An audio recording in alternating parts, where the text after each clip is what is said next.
there is research that shows our daycare centers are not spreading coronavirus back home to adults. Many daycares closed, or parents afraid to take their children during this pandemic. Channel 2's Michael Seiden live now in Marietta with the steps daycares are taking, Michael, to keep workers and kids safe.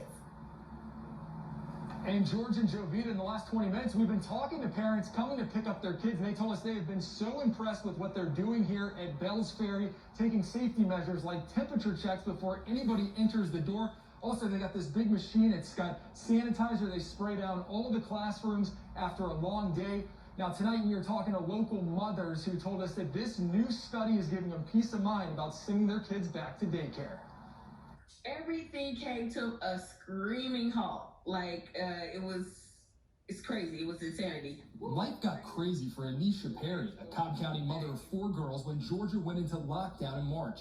She kept her 4-year-old Isabel out of Bells Ferry Learning Center until August. We were talking with Bells Ferry, and they let us know some of the things that they had put in place, just the symbol of them putting the UV light inside the air system to clean out the air. Shelby Dobson sent her 4-year-old son Axel back to Bells Ferry Learning Center after he attended her work's temporary daycare for 1 week. You still have a little bit of nervousness in you, just sending him back?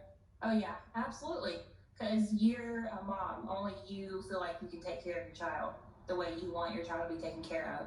But I instilled a lot of trust in them.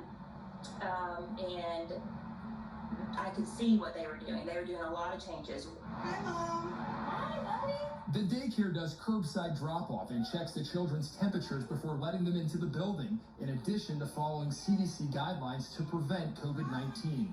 Well, in 2 centers, we've had 0 cases at one of them, and the other center, we just had our first case of late September, so we went almost 7 months without it. Owner Sharon Foster worked with the Georgia Department of Public Health and deep cleaned the classrooms. The good news is that no one else contracted the virus. It was only the one child and his parent. That tells me that it came from outside of our center because no one else in our environment got sick. A new Yale University study looked at 57,000 child care providers in Georgia and across the country. We found no relationship whatsoever between attending a child care program as an adult working there and your risk of getting COVID-19.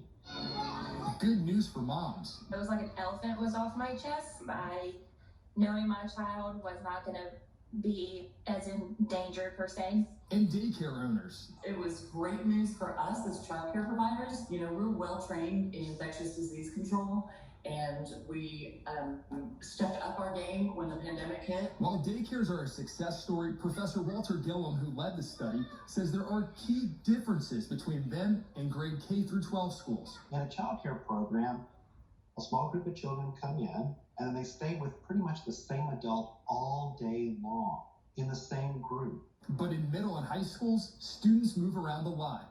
Sharon Foster says right now in Georgia, 1,000 out of roughly 4,000 daycares are still closed. So if you're looking for childcare, and choose childcare that is licensed, that is regulated, that is following the COVID recommended guidelines in your community. For Anisha, this study brings peace of mind. I felt a little bit relieved because I was like, okay, so the kids will be all right. That's the biggest thing. The kids will be all right. The kids are okay. And Channel 2's Michael Seiden joining us live now again. First of all, fascinating look at this whole back and forth, Michael. Do the researchers know what specifically daycares are doing that's working so well to prevent the virus from spreading back home? Hey, George, that is a great question, and that's exactly what they're trying to determine right now. Is it the smaller classes? Is it the hand washing? Is it disinfecting the classrooms? That professor and researcher, Gillum, he said that is what they're studying right now. They should have some results within the next month or two, and as soon as those become available, we'll bring them to you. All right, Michael Seiden, thanks so much.